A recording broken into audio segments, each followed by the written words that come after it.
గెలిచాడు. ఆ రోజు వాడు గెలిచాడన్న రోజున నా కళ్ళలో నీళ్లు రాలేదు, నెత్తురు వచ్చిందండి. నేను పడ్డ కష్టం, నా కుటుంబీకులు పడ్డ కష్టం. ప్రజారాజ్యం నుంచి జనసేన దాకా 20 సంవత్సరాలు నా కుటుంబీకులు, నా కూతురు సోషల్ మీడియా చూస్తాను నా కోసం పనిచేస్తే కాలేజీ నుంచి రాగానే.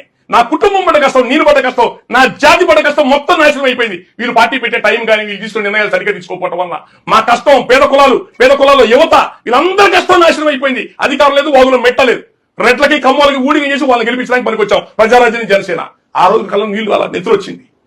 ఎవరు చెప్పుకోవాలండి మా బాధలు? వెళ్ళి మీ పార్టీకి గొడ్డు చాకరీ చేసి ప్రాణాలు పెట్టి పనిచేస్తే ఎలక్షన్ దగ్గర నుంచి ఈ రోజు దాకా కనీసం మీరు బతుకున్నారని ఎవరైనా ఫోన్ చేసి అడిగారండి ఆ పార్టీ వాళ్ళు మమ్మల్ని? ఎప్పుడైనా మాట్లాడే విషయాలు ఈ రోజు దాకా బయటికి మాట్లాడాలి. విన్నారండి దాసరాము గారు ఏం మాట్లాడుతున్నారు? ప్రతి చోటకి వెళ్ళేసి కాపు కులాన్ని రెచ్చగొట్టి కాపు కులాన్ని మరి పవన్ కళ్యాణ్ నుంచి దూరం చేయడం కోసం పవన్ కళ్యాణ్ గారు ఈయన గెలిచిన తర్వాత ఈయన ఒక ఫోన్ చేసి పరామర్శించలేదు.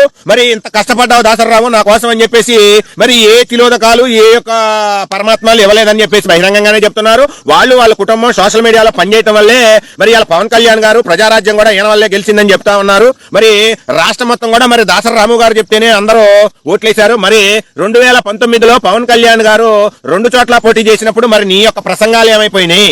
మరి నువ్వు ఎందుకు గెలిపించలేకపోయావు? సింగిల్ గానే వచ్చారు కదా, ఇవాళ ఏదో కమ్మవారికి ఊడిగం చేస్తానికి అని చెప్పేసి నువ్వు వైసీపీ కోవాలోనే నువ్వు ఒకటివి, ఆ వంగవీటి మురళి అని ఆయన ఒకడు, ఇంకా చాలా మంది మీద వరకోటి రజనీ ఒకటి, ఇంకా కాపు సామాజిక వర్గానికి సంబంధించినటువంటి అంబటి రాంబాబు కావచ్చు, ఇంకా ప్రబుద్ధులందరూ కూడా వైసీపీకి సంబంధించిన వాళ్ళు.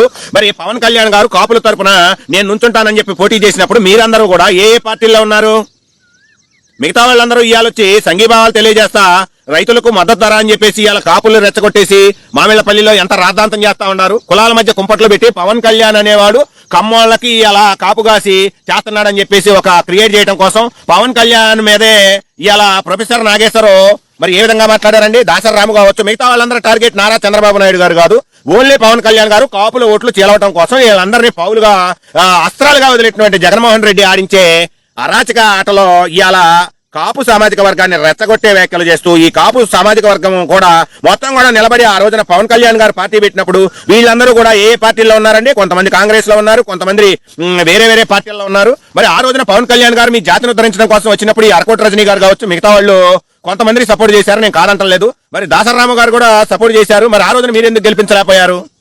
కేవలం ఒక కాపులేస్తేనో, కమ్మలేస్తేనో, రెడ్డిలేస్తేనో, ఎలమలేస్తేనో, రజకులేస్తేనో, బీసీ వర్గాల్లో మిగతా వాళ్ళు వేస్తేనో ఒక పార్టీ గెలవదండి. ఎప్పుడైనా తెలుగుదేశం పార్టీ అధినేత కమ్మై ఉండొచ్చు కానీ పార్టీలో అన్ని వర్గాలకి ప్రధాన పీట వేస్తారు. అదేవిధంగా ఒక పార్టీ సిద్ధాంతాలను రూపొందించినప్పుడు మరి మీరు ఏ విధంగా రెచ్చగొడుతున్నారండి? జనసేన గారు ఓన్లీ కాపుల పార్టీకి పెట్టారా? నేను కాపుల కోసమే పుట్టానని ఏనాడన్నా చెప్పారా? సరే చెప్పుండొచ్చు, ఓట్ల కోసం చాలా మంది చాలా చెప్తా ఉంటారు, కానీ ఎవరికి ఎక్కడ ఏ అన్యాయం జరిగింది? ఇవాళ 21 సీట్లు ఎన్ని సీట్లు కాపులకి ఇచ్చారో మీకు తెలవరా?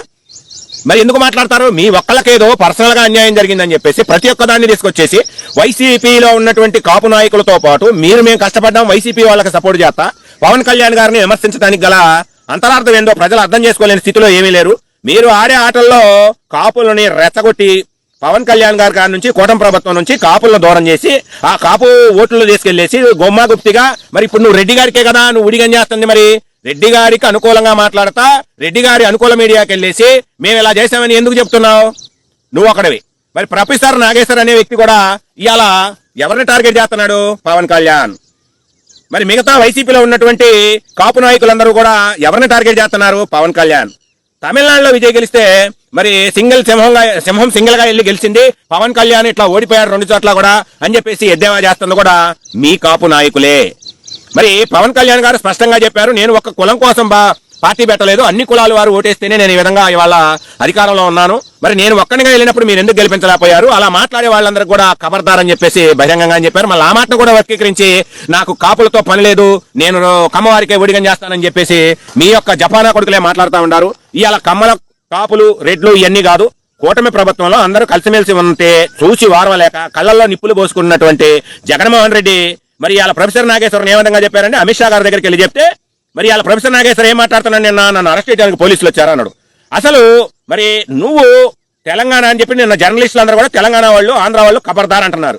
మరి ఎవర్రా మీరు మా ఆంధ్రాలో జరిగినటువంటి పవన్ కళ్యాణ్ గురించి మరి అమిత్ షా గారి గురించి మాట్లాడినప్పుడు లేని ఒక కులము లేని యొక్క ప్రాంతము మరి వాళ్ళ ఆడు చేసింది కరెక్ట్ ఎలా అవుద్ది? కొంతమంది మేధావుల ముసుగులో వాడు చెప్పింది అందరు వినాలని చెప్పేసి ఆడ కూర్చొని 2-3 వాక్యాలు చెప్పడం, ఇవాళ వచ్చే లోపల వైశ్యుడు తెలంగాణ వాడు జర్నలిస్టులు మేమందరం ఏకమై ఖబర్దార్ అని చెప్పేసి మాట్లాడుతూ ఉన్నారు.